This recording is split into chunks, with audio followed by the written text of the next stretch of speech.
Okey, depan kita ni ada dua bangunan tertinggi yang ada di negara kita buat masa ini, iaitu menara yang menara belah sini itu dipanggil Menara T-Rex, kawasan exchange di kawasan itu, dan juga tu Menara Merdeka 118. Jadi itulah antara menara yang tertinggi buat masa ini di Malaysia ni, dan dia dapat dia dikabarkan mengalahkan KLCC yang berada di tanah tu sana. Jadi itulah bangunan tu yang ideanya dicipta ataupun direka ataupun diilhamkan oleh Datuk Sri Najib Razak semasa beliau menjadi Perdana Menteri yang ke-6 tempoh hari. Jadi kedua ni, bangunan ini dibuat ataupun diilhamkan untuk menaikkan lagi ekonomi negara. Dengan menaikkan ekonomi negara, biarnya dapat memberi manfaat kepada rakyat, di mana wang-wang yang daripada hasil cukai itu dapat disalurkan kepada rakyat Malaysia. Jadi ada orang berkata bahawanya alah, bolehlah dia buat bangunan tu bukan pakai duit dia. Memang betul bukan pakai duit Najib Razak, tapi sebenarnya yang membezakan satu pemimpin dengan satu pemimpin yang lain adalah berdasarkan apa misi dia, apa tujuan dia, apa ilham dia. Jadi kalau kita tengok pada semasa PH 22 bulan yang lalu, apa misi mereka? Misi mereka lebih pada mencari salah kerajaan lama. Misi mereka lebih mencungkit kisah-kisah lama, dan misi mereka kononnya nak menjadikan negara lebih baik. Tapi apa yang terjadi selama 22 bulan itu cukup memeritkan.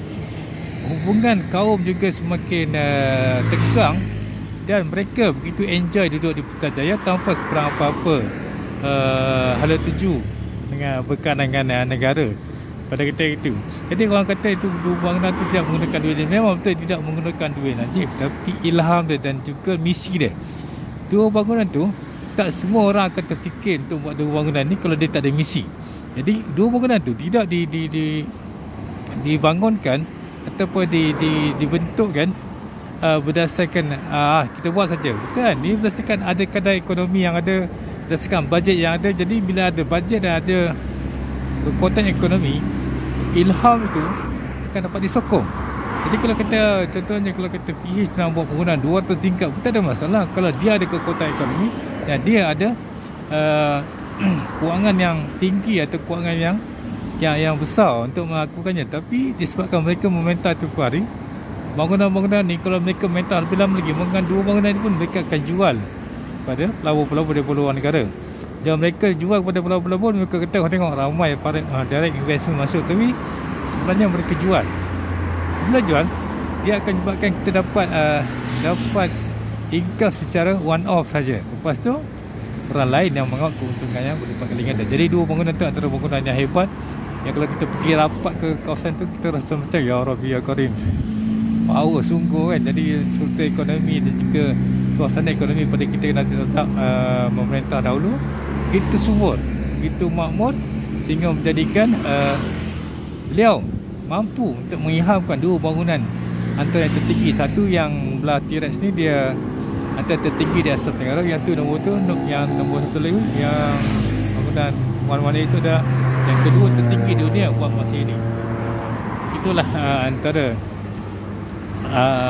bezanya antara satu pemimpin yang ada misi dengan satu pemimpin yang hanya sekadar membuka temblang diri sendiri, konon-kononnya untuk jadikan negara lebih makmur, tapi mereka sebenarnya cuba untuk mengganggu-gugat kestabilan yang ada. Hingga hari ini kita terpaksa berkeadaan yang agak sukar sebabkan masalah-masalah yang tertentu. Dan ketika mereka merintah 22 bulan yang lalu, apa kekuatan ekonomi yang dapat dijanakan oleh mereka, melainkan menjual segala harta-harta kita kepada orang luar, sehingga kan harga yang mereka jual tu adalah harga yang tidak menguntungkan negara, dan juga tanah-tanah yang ada yang dimiliki oleh GLC juga dijual begitu saja tanpa sebarang idea dan tanpa sebarang misi untuk memakmurkan negara. Itulah bezanya antara pemimpin yang ada wawasan dengan pemimpin yang hanya sekadar hidup untuk menakut-nakutkan orang, hidup sekadar untuk menunjukkan dia lagi baik atau dia lebih hebat berbanding orang lain.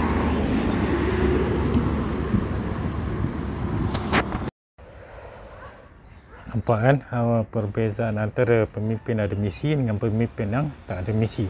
Jadi kalau kita tengok bagaimana ketika mana PH pemerintah dahulu, mereka tidak ada misi. Mereka tidak tahu macam mana pendapatan secara organik.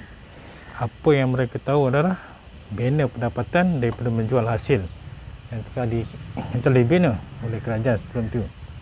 Bagaimana mereka jual berbilion-bilion harta negara pada orang luar just untuk mendapatkan sedikit dana daripada hasil jualan tersebut.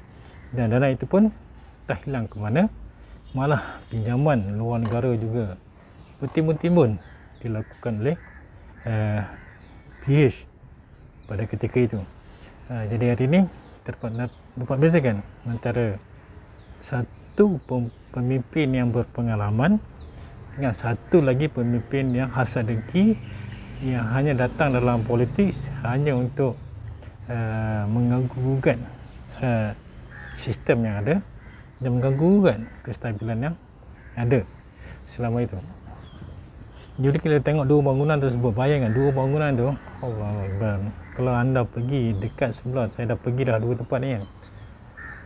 Lain macam bangunan tu, dia bukan didirikan atas dasar membazir, tapi atas dasar inilah kekuatan ekonomi yang perlu dijanakan supaya dunia nampak, walaupun aku ni tak dapat apa-apa manfaat secara terus daripada dua bangunan tu, tapi sekurang-kurangnya hasil daripada cukai tersebut dapat diberikan kepada penduduk ataupun pada rakyat Malaysia dalam bentuk bantuan tunai dan juga bantuan-bantuan yang lain seperti anak sekolah dan juga sebagainya.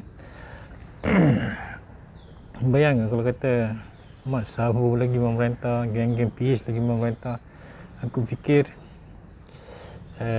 pada hari ini negara ekonominya mungkin dikatakan bersih, tak ada rasuah dan sebagainya, tapi persentase ekonomi itu menguncup.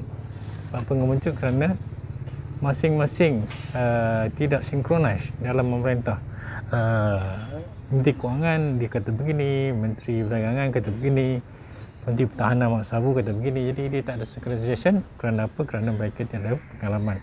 Itulah sebenarnya pentingnya dalam memerintah negara ni. Qualification dah tak jatuh nombor 2, nombor 3. Qualification kertas adalah jatuh nombor 2 ataupun nombor 3. Yang penting adalah pengalaman. Kerana apa? Dengan pengalaman tersebutlah kita dapat conquer dunia kan? Jadi orang kata Rom tu tidak didirikan dalam satu hari. Itulah maksudnya satu hari tidak dapat membina, ataupun satu tahun tidak dapat membina apa-apa dalam sebuah negara. Dan pengalaman yang tak ada pengalaman, kan PH yang tak ada pengalaman tu, satu Malaysia lantik dia menjadi kerajaan, akhirnya tunggang langgang. Kita pun nasib baiklah kerana Atuk dia pandai main game, dia pandai supaya apa, kalau Atuk tak masuk tengah-tengah tu, mungkin sesuatu yang lain akan berlaku.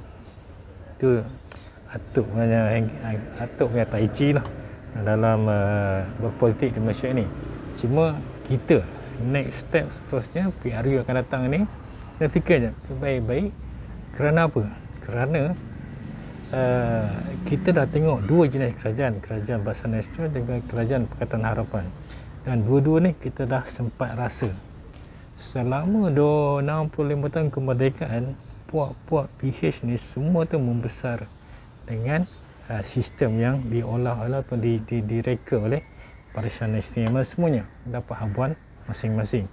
Yang mana kita fikirkan dua bangunan yang berdiri megah di Kuala Lumpur tadi tu, siapa kontraktornya, siapa tendernya, semua yang dapat manfaat daripada pembangunan negara. Walaupun mereka kata Najib itu pencuri, Najib itu perasuah, Najib itu kleptokrat, tapi yang berkata itu mereka lah yang dapat banyak habuannya berbanding kita yang nampak segala-galanya, tapi kita tidak mendapat hasil itu secara direct. Tapi yang penting bagi kita adalah kuasa tu. Sebab apa? Melalui kuasa itulah kita dapat bentuk bangsa kita dan kita dapat jaga agama Islam. Itu yang penting. Kalau kita tak ada kuasa macam itu tempoh hari ketika mana Najib Razak mencadang ataupun mengilhamkan projek Hufaz Al-Quran untuk 1 juta Hufaz Al-Quran. Bila PH memerintah, program ini telah dihapuskan. dengan alasan ini adalah sia-sia dan membazir. Nampak? Kalau kita tak ada kuasa, habis bang. Kalau kita tak ada kuasa, segala misi kita semuanya akan dibagus-sambahkan. Kerana itulah pentingnya ada kuasa. Untuk PR 15 ni kita fikirkanlah supaya kita jangan lagi terlalu mengikut rentak Rafizi, terlalu mengikut rentak Mak Sabu dan sebagainya. Kerana apa? Mereka ni masuk politik untuk seronok-seronok saja. Mereka tak ada misi, just untuk seronok-seronok, bongkar dan bongkar sampai mereka segitu. Ketagihan mereka dalam politik adalah macam tu, benda yang macam ni, nak bagi orang syok dengar, nak bagi orang marah, itu saja. Tak ada misi. Itu ya yang aku dapat, banyak aku kenal atau aku perhatikan gaya politik pembangkang di dalam negara kita. Jumpa lagi episode seterusnya. Assalamualaikum warahmatullahi wabarakatuh.